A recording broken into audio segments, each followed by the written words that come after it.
Good morning. Myself, Dr. Namita Gupta, and we are back again with the same journey of management. We have talked about lots and lots of aspects of management, where some was functions of management, where we talked about roles of management, we talked about levels of management, and we also discussed how can we become better managers? What are managers? So after discussing these basic points, I would like to go more in deep so that you can understand how a good manager can organize a system. So in the last classes, we have talked about how does one plan. So we discussed the 5W3H where we ask interrogative questions like what is to be done, why is it to be done, then who will do it, when it will be done, where it will be done, when it will be done. These are the 5 W's. And then 3H, as I say, how much, and how many. Where how talks about the process, how much talks about the quality of the work that we have to do, and how many is how I connect with the quantity that is required for doing the work. So with these basic questions, you can do the planning for anything that you want to do. So when you talk about how, you can talk about how much raw material and also how much items to be produced. So if you define the items to be produced, if you define the quality in which you want that product, then definitely you can also identify how much raw material would be required, how much time would be required. So you can define and plan for all those aspects. But what after that? Planning is something that we have done on paper or in our minds, but then now it's time to implement this planning. So to implement this planning, what do we need? We need the help of our next function. The name of this next function is organizing. So how do we organize? How do we create a system in the organization through which we can work it out? So let's try and know more about organizing in today's session. So once you do this session, you will be able to learn what is organization structure, what are various types of functional structure, divisional structures, team-based structures. You will get to know about all these points. Then you have the matrix structure, the project structures, and some more boundaryless organization type of structures. So then we will also try to differentiate that organization design into two types. The traditional one, the mechanistic, which has a lot of hierarchies, and the organic, the new team-based organization structure. And also, we will try to know what is the latest learning organization and how is it related to organization design. So, organizing is a process. In short, we can say it is used to design an organization, to create the fibers or to create the subpoints of any organization. So, first of all, let's try to understand some important terminology or nomenclature related to organizing. So first is organizing itself, the process of creating an organization structure. So what is organization structure? We will go more in detail. It's like, because organization is what we discussed in the past, organization is a group of people and positions. So these people are fit in these positions. So these positions when grouped together, we can refer them in short as organization structure. More in detail, what does this organization structure comprise of? Let's try to find out. So, the formal framework by which the job tasks are divided, grouped, and coordinated. We all have talked that organization is formed because the dreamer had big dreams. Dreamer wanted to do something that was beyond him. He wanted more people to be involved in it. He shares his dream with multiple people. And this is what is called as a vision. A vision where he wants to see his organization in next 10, 20, 30, or 50 years. So that's what a founder or a leader does. With this dream, he comes out to the people and he decides to form an organization. So these people now have to be arranged in certain manner. So what is this manner? Where does this come from? The answer all comes in organization structure. So how do we form this formal framework? Let's try to find out. It is a system which is used to define a hierarchy within an organization. So what is this hierarchy?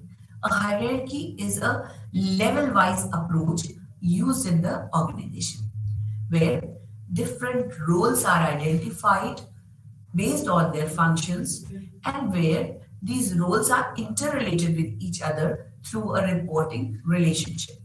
So, on the basis of their levels, the junior level report to the senior level, and so on and so forth, the journey goes on or the structure goes on. So, the process of developing or creating or modifying an organization's structure is referred as organization design and redesign. When it is changed or modified, we call it redesign. So, what are the basic elements through which this organization design or organization structure is being formed? There are six key elements that form essential part in creating this organizing process. So, what are these six key elements? They are very, very important. So, let's process. Or the first element is work specialization. Second is departmentation. Third is chain of command. Fourth is span of control.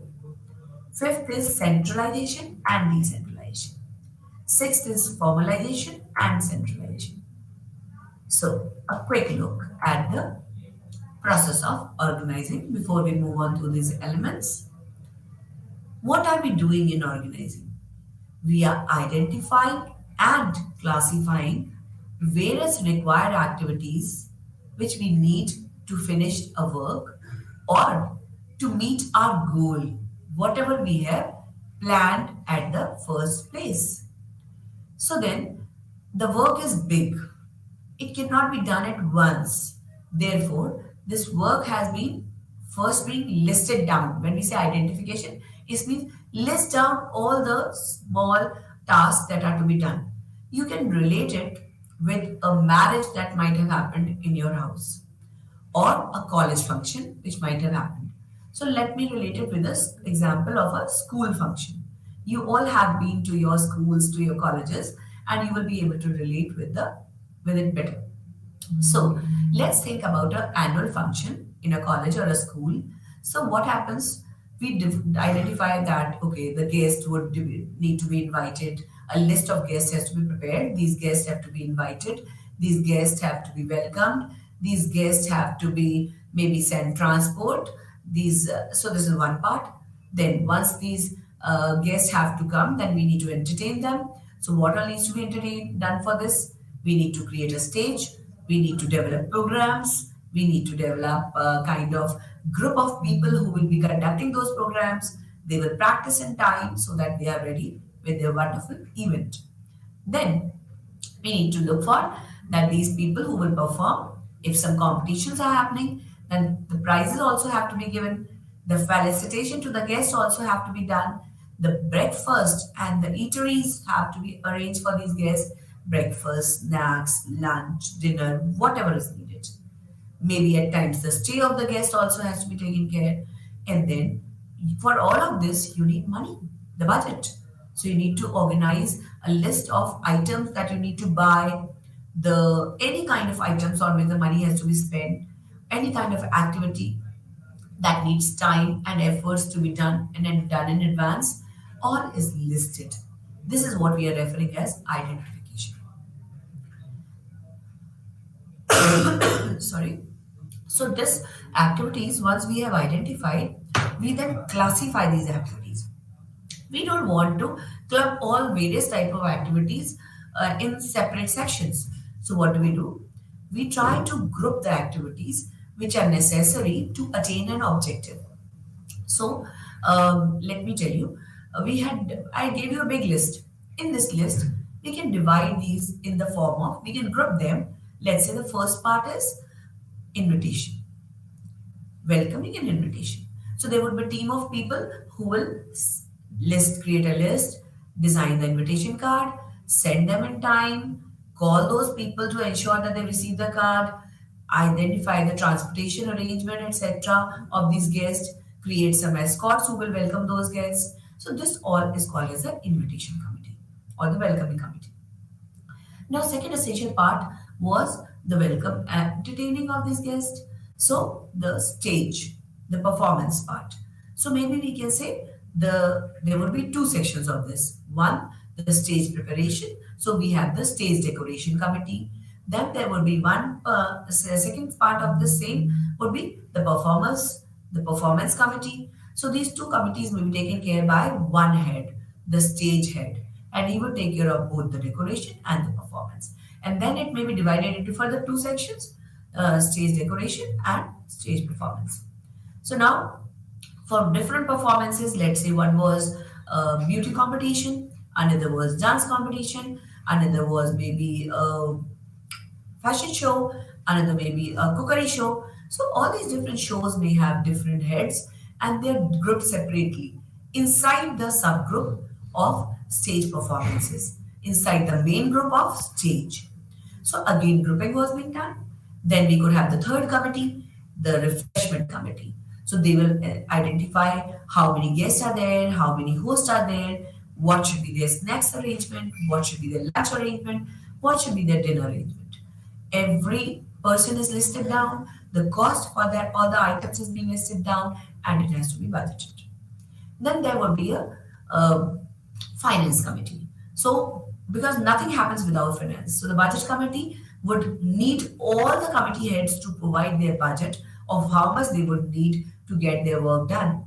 And this budget committee lists down all the financial needs, and then they have to either look towards a sponsorship committee.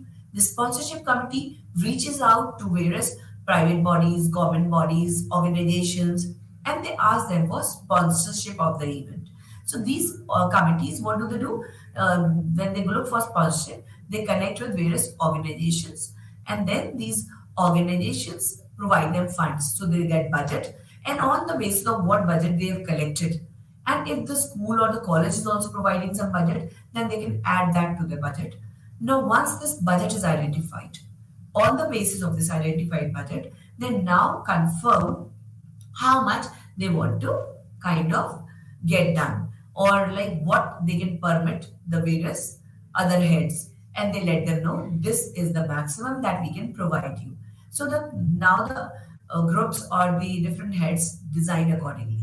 So you see, we have identified the list of tasks, we have classified the list of tasks that are needed to finish the work of annual function. What is our goal? To perform and conduct the annual function in a nice manner. So then we have divided the various activities into various groups. Some of the examples that I have given you is invitation committee, stage committee, then the refreshment committee, then the finance committee, then the sponsorship committee, and then there may be some security committee to ensure that everything is happening under a disciplined manner. So this is one of the most important ones. So these various committees are grouped now. So then we will need to put people.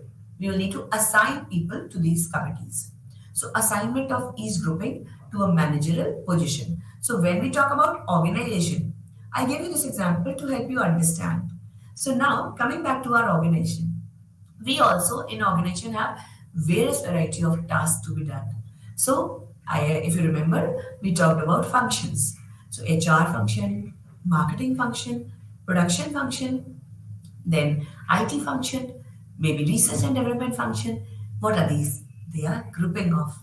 On the basis of grouping, these departments or these functions are being created because all the people in the HR department are trying to work out something related to people, enhancement of people, training of people, recruitment of people, whereby people, I'm trying to say the employees of the organization. So they're absolutely doing everything that connects them with people. Talk about finance department, they are grouped together because all of them are working in some ways to ensure that all the funds that are collected in the organization are collected at the right cost, the finance, procuring money or the capital at, from the right sources so that it costs appropriately to the company. And secondly, they have to ensure that all their transactions are well recorded, which is the accounts division. So similarly, these various functions are divided. Now, once these positions have to be kind of assigned, like for example, in HR department, The smallest position assigned in HR department is the junior executive. So this junior executive is the first person who may be a kind of trainee, who he could be a person who is just a graduate, a BBA, who has just learned some bits about management. So he becomes a junior executive. He's a fresher from the school, college, a fresh graduate. Then there could be an executive. This executive could start from MBA fresher. Then there could be a senior executive. So an executive who has spent 1 or 2 years in the work and knows about the system of the work can be put as senior executive. Then a person who is at the position of assistant manager, somebody who has already spent 4 odd years in the work of HR, knows a bit about organization, is an assistant manager who has started doing some functions of HR with a bit of independence and guidance from the manager.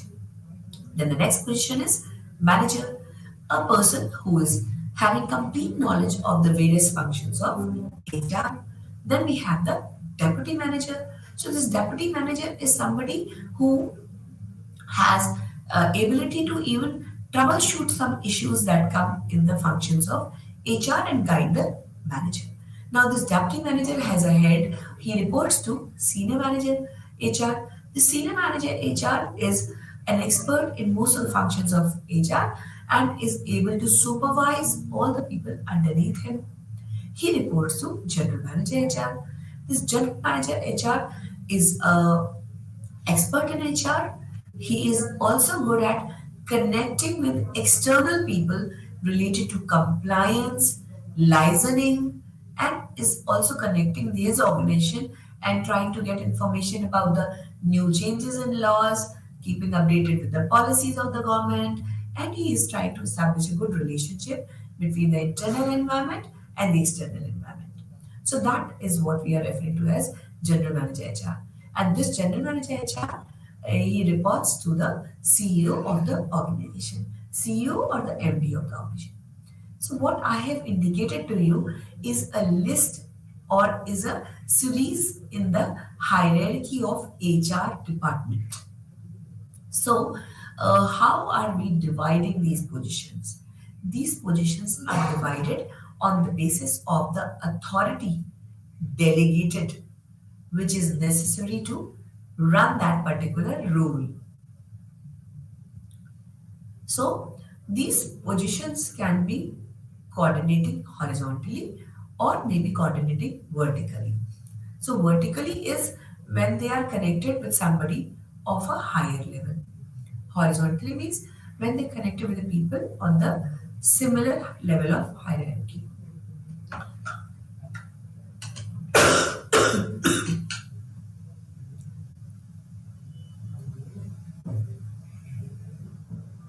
So these are the two extents of organizing. So the organization can be extended horizontally and can be extended vertically. Here we can see the example also. Like if you want to talk about horizontal, let's say we have got 5 senior executives and maybe 10 junior executives of HR. So these all senior executives are horizontally connected with each other. They are on the same level. We can even have the senior executive in finance department. So these people can interact with each other because they are on the same level of hierarchy.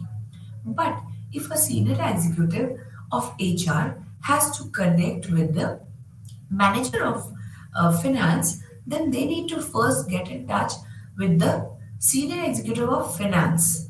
This senior executive of finance will further get in touch with his boss and get the information clarified and then transfer back to the senior executive of HR. So this is what we can say is that people in department usually interact only with their own department people. Certain positions may have a horizontal interactions outside the department also. Some organizations have managers who can interact with other managers. Some organizations only permit this interaction at the level of general managers. So it depends how well the horizontal connect is being established. In some organization, the hierarchy only works in the department And inter cross connection, your cross departmental interaction only happens at the general manager level. The reason for such kind of system is some principles of management. For example, unity of command, where we want to have only one boss to whom we report, and every information goes through him only. So, coming back to the six elements of organization structure that help in defining our structure. The work specialization. What is work specialization? As the name says, ensuring that a person becomes an expert. How? By making him do the same task again and again. So now how do we make him do the same task again and again? It is because a work may involve the division of various, a complete big task is divided into many small tasks. I want to use an example. Like a car roughly has 2000 parts. So one way of making a car is one single person fits one part one time and makes a complete car by fitting 2000 parts in it. Now this process used to be very time taking. In a year or so, one car was completed. And that's why the old cars were very costly. So this person was not dividing the work, rather, he was doing the whole work on his own self. This was something in the past. But it was found that this system is very less effective. This creates slow delivery of target, and henceforth, when a guy called Henry Ford came into work, he realized that we can change it. He realized that when one single person does that job, it becomes very difficult to find an alternate person in case this one person is not available. So he said, let's divide the work. Let's break the complex task into small separate jobs. So what did he do? He divided the 2000 task of making a car into initially into 800 or 1000 jobs, where two jobs were performed by one person. So then he started giving training for each two jobs to different one people. Once these people were ready, he created a kind of structure in his factory which was called as conveyor belts. Now in conveyor belts, it was a kind of moving track on which the raw product could be kept. So this raw product now, instead of the maker or the creator moving from one part of the car to another car part, the car structure or the unmade structure of the car will move from one workstation to another workstation. So let's say in the first place, complete iron sheets come down. These iron sheets are cut by the machine and moved on to the second workstation. Now, in the second workstation, a welder arranges these sheets in a certain manner to give a rough shape. Now, on the third workstation, this raw sheets are fitted into a machine and a structure is created by the mold that makes the base structure of the car. Then it moves on to the sports workstation where a glass is being fitted into into this structure. Or maybe the next one is that after welding, the car is being moved on to the paint department. So in the paint department, they have to ensure that whatever the weld department has done, the car may not catch rust. The weld department has put a little oil onto the car to ensure that during the movement, the rust does not take place in the car. So it takes it further to the next workstation where the car is being put into a water tank, hot water tank, so that that oil is removed from the car. Then it is moved on into a separate tank where there is surf water. So then any remaining amount of oil is when the car is put into that surf tank, then any remaining amount of the oil is removed from that car body. And then so on and so forth. Lot many tasks are there which are done one by one.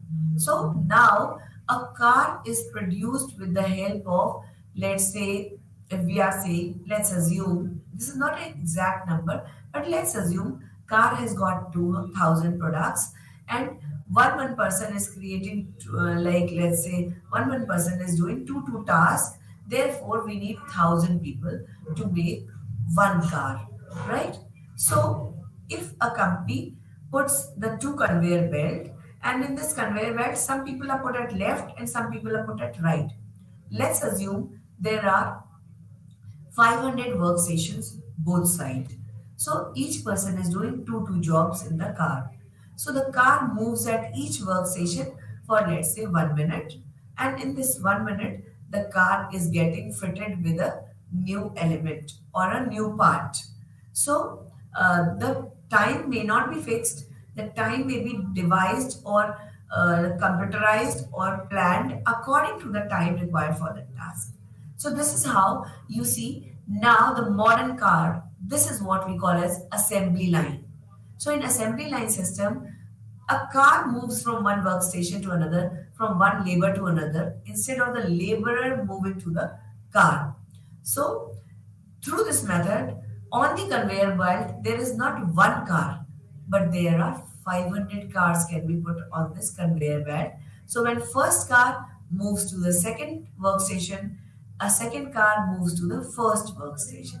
So this is how a car can keep on moving, and from both left and right, two parts can be fitted.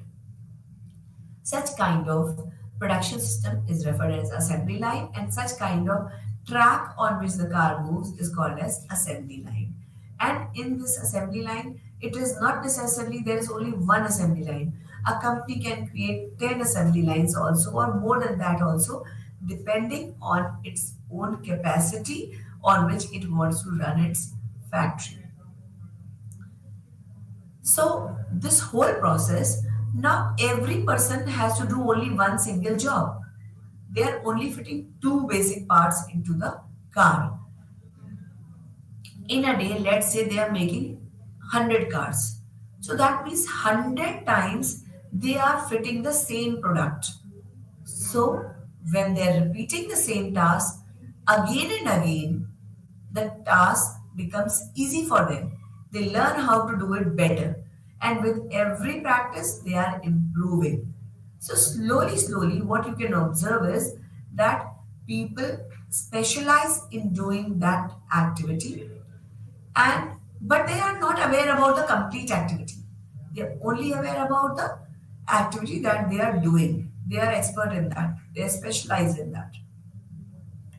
So, do you think by getting this specialization, their performance or their time will reduce and their performance and quality will improve? Most of us would say yes, because a person has become master of his work. But the interesting part is that it was being found that initially that was with the specialization and with increasing time, initially the performance of people used to increase, but after a certain time the performance used to come down to a plateau. It used to become stabilized. So after a increase, it used to become a plateau. It used to stop increasing. And if continued, let's say if a person is doing a work, so he has been doing it for 3 months. In 3 months, he has learned how to do it best. So in 3 months, his graph increased. Now, when he has learned how to do it best and he is doing it in minimum time, now his performance becomes stable. So for maybe next 6 months, 1 year, 2 year, he is doing the work in that manner. Now within 2 years, he is bored of doing that same work again and again, 100 times in a day, 365 days with 52 holidays agreed.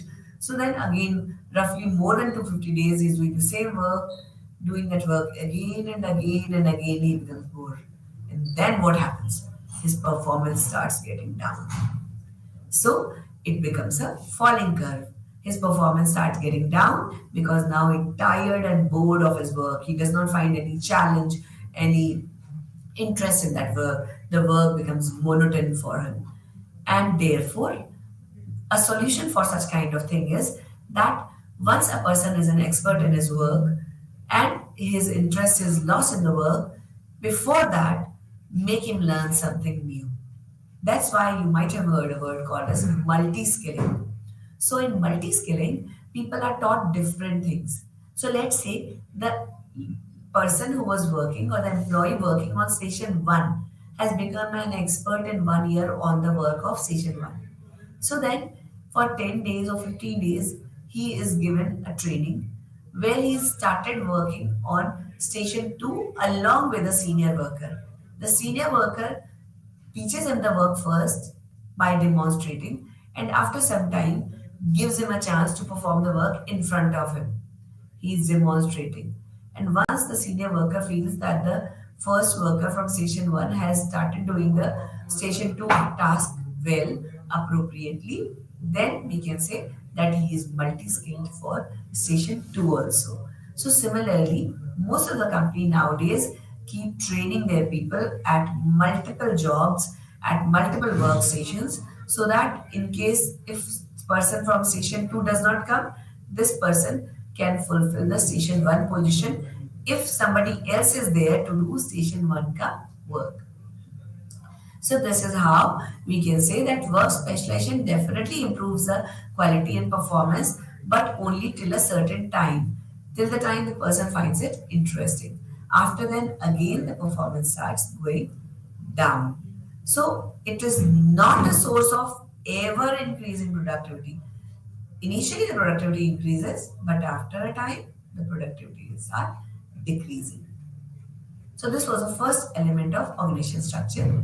The second element of organization structure. The second element of organization structure is departmentalization.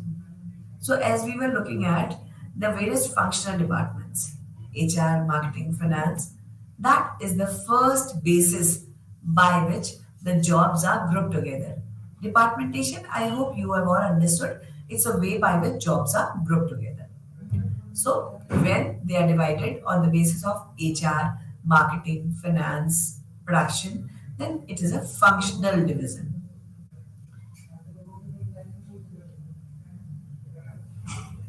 I'd like to show you some charts so that it becomes easier for you to understand. You can observe this in this company.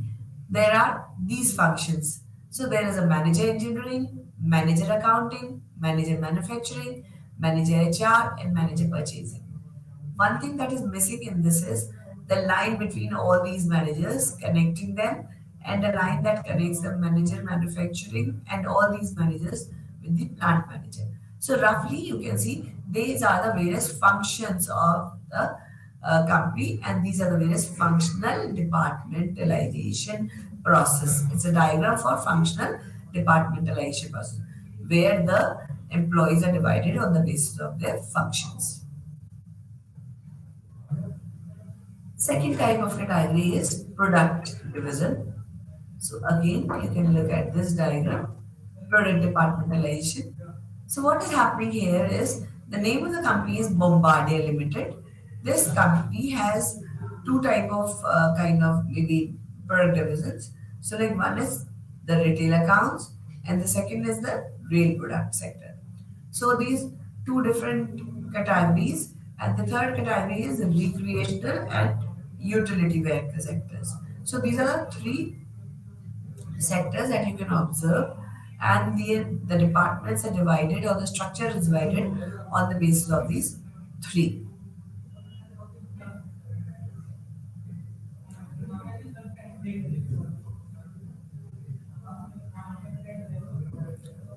Third is the geographical departmentalization. As you can very much see that, let's say the example is a vice president for sales, and people have to be hired, or maybe people are already hired. Then in that case, you can see all these sales directors are from different location, geographical location. So we also have LIC in our company. So LIC has got northern region, southern region, western region, eastern region, and also the central region or the zonal region. So this kind of division of people is done on the basis of geographical departmentation. Then we have the process departmentalization. So here, let's say there's a factory, and in this factory they have finishing department, they have saving department, they have planning and milling department, they have inspection department, they have assembly department, and they have lacquering and sanding department. So the process happens with the help of all these functions, and this kind of structure is being shown, which represents process departmentalization. Then we have the customer departmentalization. What kind of people are you selling your product? Lot of companies do this departmentation also. For example, a company having retail accounts as their customers, wholesale accounts as their customers, and government accounts as their customers. For example, you might see factory outlets.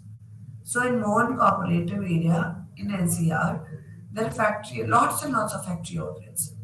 So those are like kind of also one form of, maybe you can say, personal outlet. So they say to the customer that we also sell to the retailers. Whereas most of the wholesale outlets are only selling, not sorry, these factory outlets also say that we sell to the customers directly. Most of the wholesale outlets out there, they only sell to the retail accounts, but not to the customers directly. This is the difference. But exceptions are always there, and you can say certain departmentalization is not exactly the way we see it. It may vary, but they are there. So going back,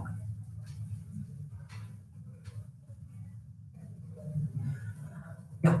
So as we talked about departmentation, we realized that departmentation can be done in various ways.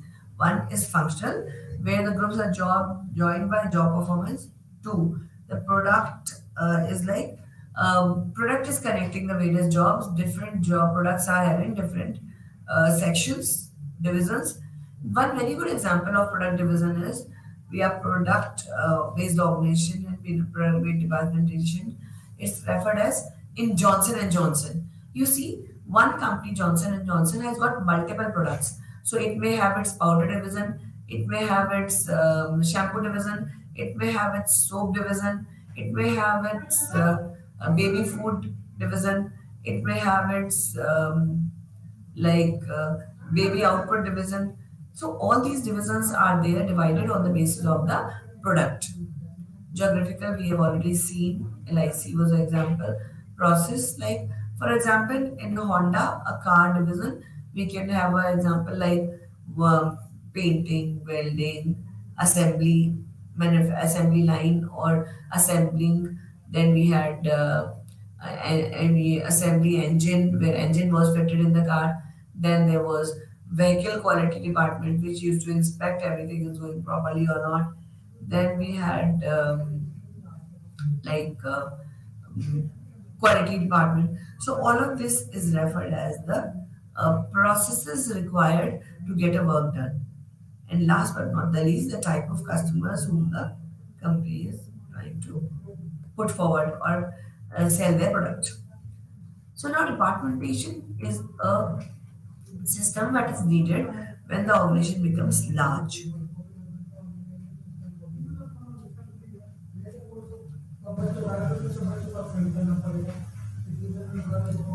So in departmentation, there are certain trends also. We need to just observe that. We need to monitor and respond what the customer needs. If we are able to do it, then we are able to gauge better and get an idea. And certain cross-functional teams are also becoming popular.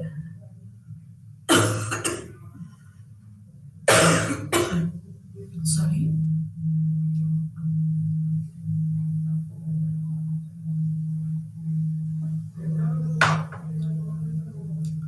So cross-functional teams, if we want to talk about, is like we can say that cross-functional teams, maybe there are various group of individuals who are expert in their various specialties, and these cross-functional teams, they will get people from HR department also, marketing department also, and finance department also, and through these people they will work together. So here what happens is they want to synthesize or they want to utilize the benefit of all the departments. So those kind of teams at times are coming for the work, then they are called as temporary teams. They come together from different functions and they form one team temporarily. And once the work is done, they go back to the teams. Sometimes there are permanent cross-functional teams where one representative from each the department is taking together and a cross-functional permanent team is being formed. So that also exists in organization. So this is one of the latest trend of having functional teams. We have already seen these, so I'm moving forward.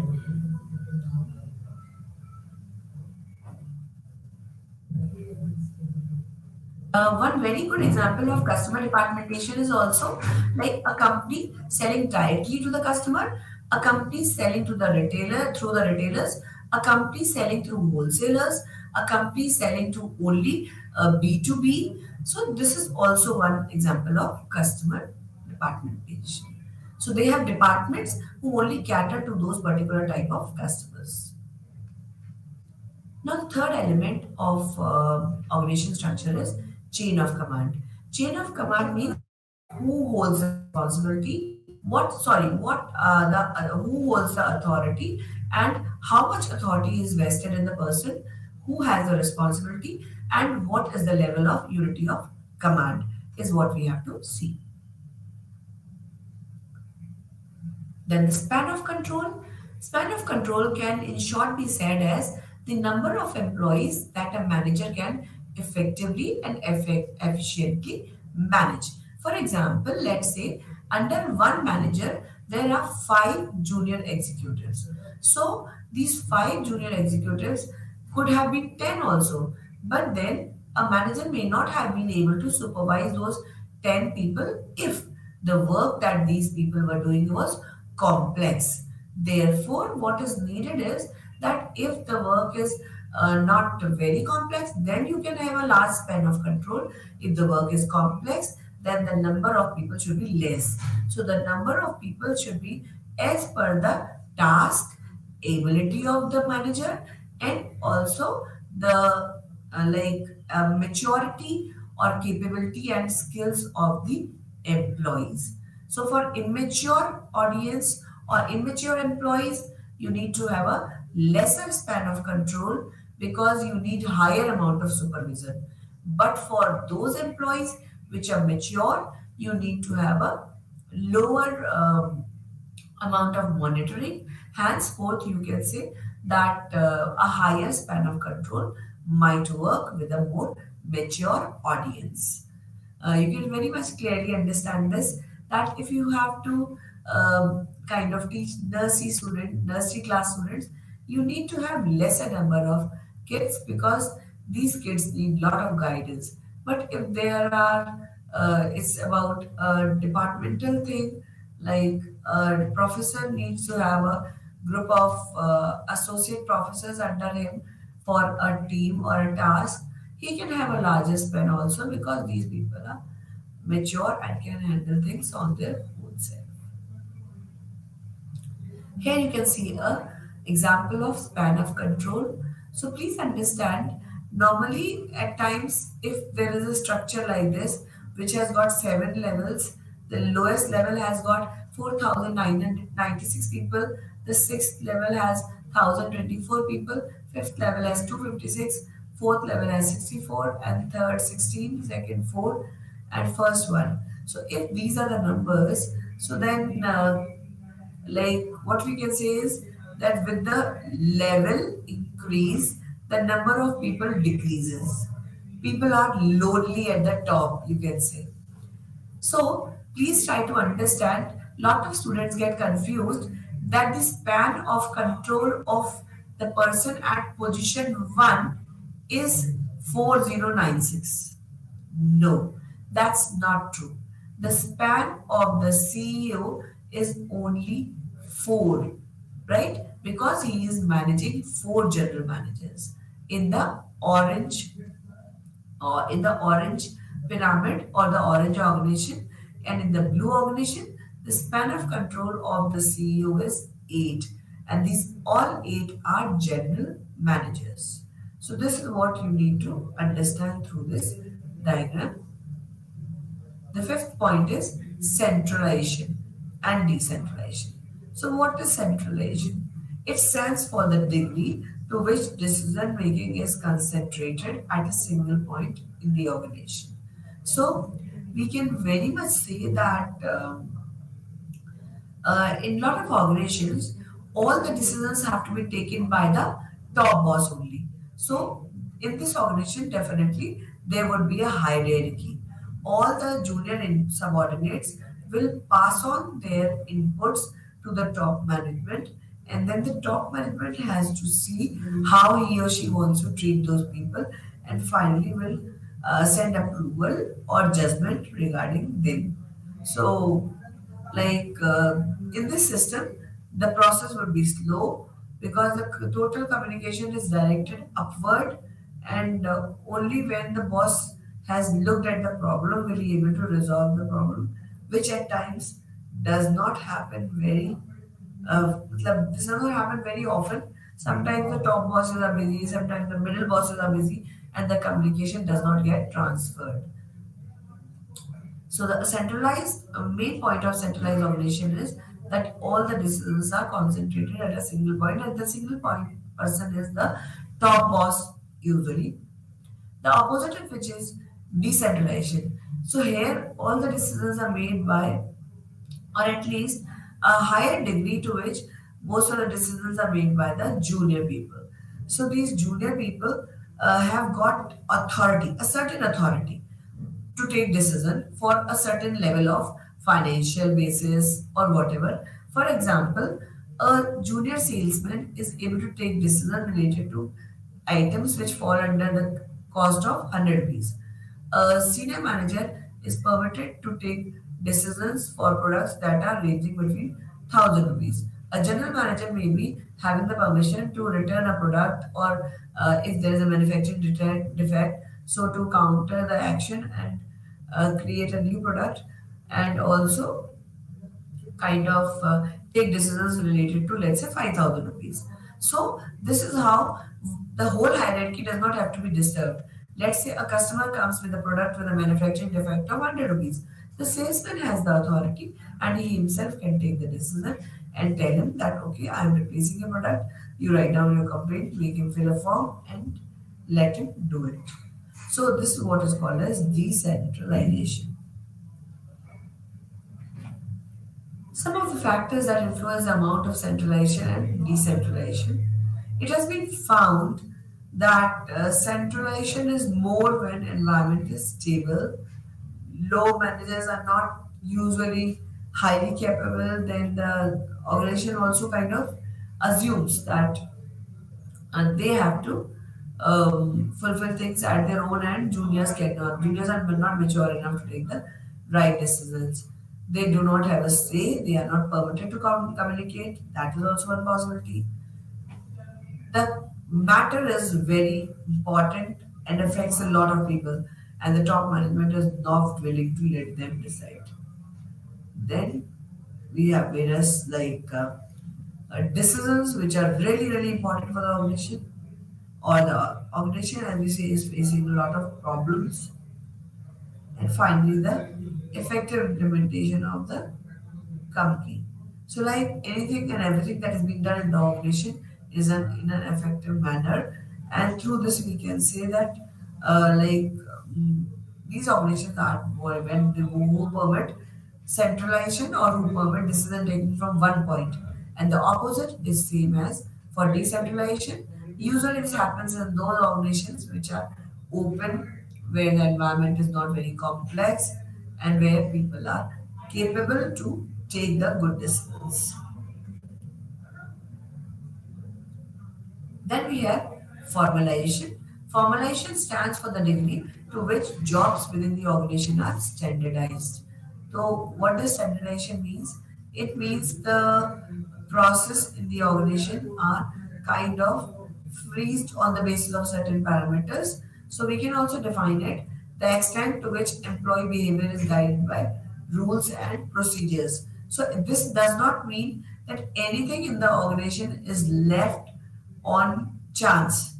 Most of the things are written as a rule and become mandatory, and therefore one has to follow it by all means. So this is what it means by formalization. You have to surely follow it. So formal, making it formal. Formalization stands for formal. So when you make something formal means you have to follow the command. There is no possibility of if and but or possibility of change.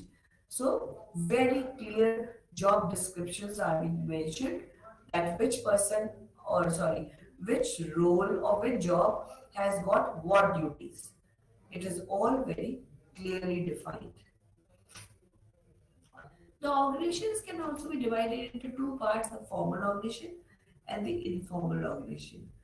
There are certain aspects like for the formal organizations, they are created purposely, whereas informal organizations, at times they just form naturally when people of similar interest come together.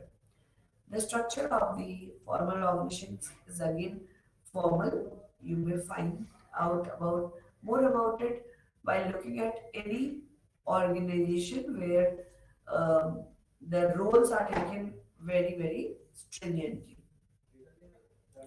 On the basis of these organization positions, we create a organization structure. And if it is an informal organization, then the structure may not be relevant. For example, anyone may plan to cook, anyone may plan to like maybe do some other task, or anybody may plan to clean the room. No fixed structure. Anybody can do any role. But if the structure was predefined, for example, member A would always cook, member B would always clean, member C would always, let's say, do the task or do some other activities as required outside. So now when they all three come home, they will quickly start doing the work that is allocated to them. So by having a structure, you are able to bring greater clarity. But with the structureless organization, at times there is a confusion of who has to do what. So formal organizations are created by your higher authorities for the fulfillment of the organizational goal, whereas informal organizations are usually created by the members themselves, and the rules and norms for any formal organization are very strict, whereas for an informal organization they are comparatively easier.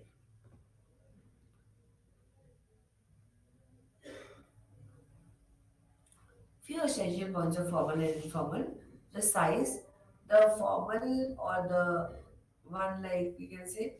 Usually, formal is with reference to a lot of people, so it is more large in size, and informal usually is smaller. Then formal is like it is you can say that in formal the durability is more stable and it is more permanent, whereas the informal may finish very easily because if the group is not strong enough, they may be characterized to be unstable. Orientation. Uh,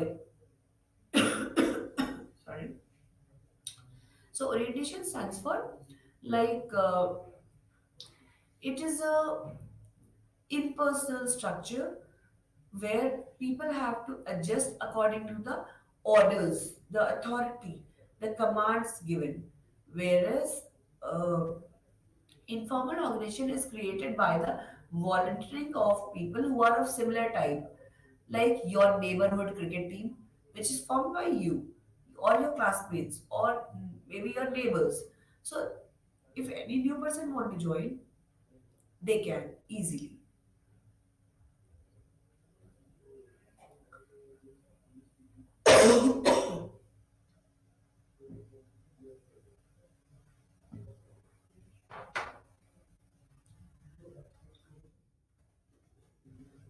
What do you mean by authority, or what do you mean by role? We have discussed this point in the previous session also, so I will not go much in detail, but we can simply say roles are those which have clear objective, duties are defined, or and the authorities are also prescribed. Roles can also be related to the position that is there in the organization. So different positions have a different level of authority, responsibility, and the goals.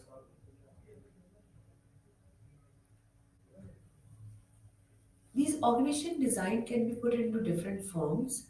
So one of the most famous organization design is the most simplest structure, where organizations can be arranged in form of any kind of the elements that we studied, a simplest kind of organization. Now some of these I am showing you in the form of picture. The functional structure, we have seen it already.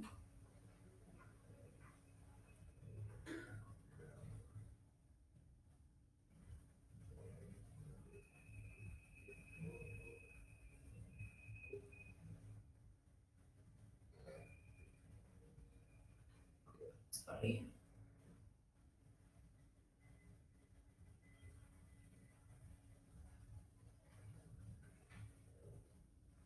So, yeah. So let's just talk about a few of those structures, where the first structure is a simple structure. If you remember the departmentation that we saw, the functional diagram, that is again an example of structure where the general manager or the manager HR, manager finance, manager marketing kind of structure you were observing. So this simple structure further has more hierarchy within themselves. Each function would have their own set of assistant manager, manager, then deputy manager, the senior executives, and executives. So each structure would have almost similar type of hierarchy. At times, some of them people may promote, transfer, or may vary. So one of the simplest structure we have talked about is functional, with separate department for HR, marketing, finance. Second type of structure is called as divisional structure. So if you see, like the Johnson and Johnson example that I was giving to you, that is a wonderful example of divisional structures. So in divisional structures, what happened is different strategic business unit or certain divisions have been created. So what happens is businesses or those divisions, they do not have much authority. They do not have much freedom to decide whatever they want because most of their things are being decided by the top management. So like even the parent organization from which the divisional structure is being formed is like not very actively kind of controls the division, and therefore these divisions are like running on their own but lacking the freedom because their decisions are many times directed from the top. Basic purpose of divisional structure is they work in the core area of the organization, and through this, let's say Johnson and Johnson. So Johnson Johnson may have one shampoo division, one soap division, one powder division, one, let's say, baby cream division, one baby products division. So it may have different divisions. So in divisional structure, as per the need, you can divide it into multiple divisions. This we have already talked. This simply speaks about the benefits, the strengths and weaknesses.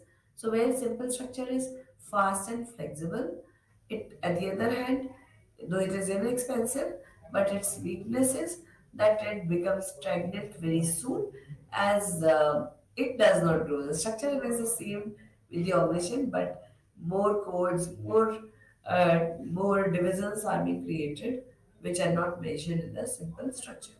As per the task, certain more divisions are added. Next is the functional structure. So, like the advantage of functional structure is it's a cost saving type of structure because here we are putting all similar type of people in one category. So, through specialization, we are gaining our saving. And because of similar task also, the production or the division of work is restricted. And finally, last but not the least, the divisional structure. It has got its strength in terms of it can focus on a particular product and therefore can devise the strategy according to their product. And its weaknesses, certain activities are duplicated. With this, I would like to end my journey of organizing, and we will continue this journey tomorrow back again. Namaste.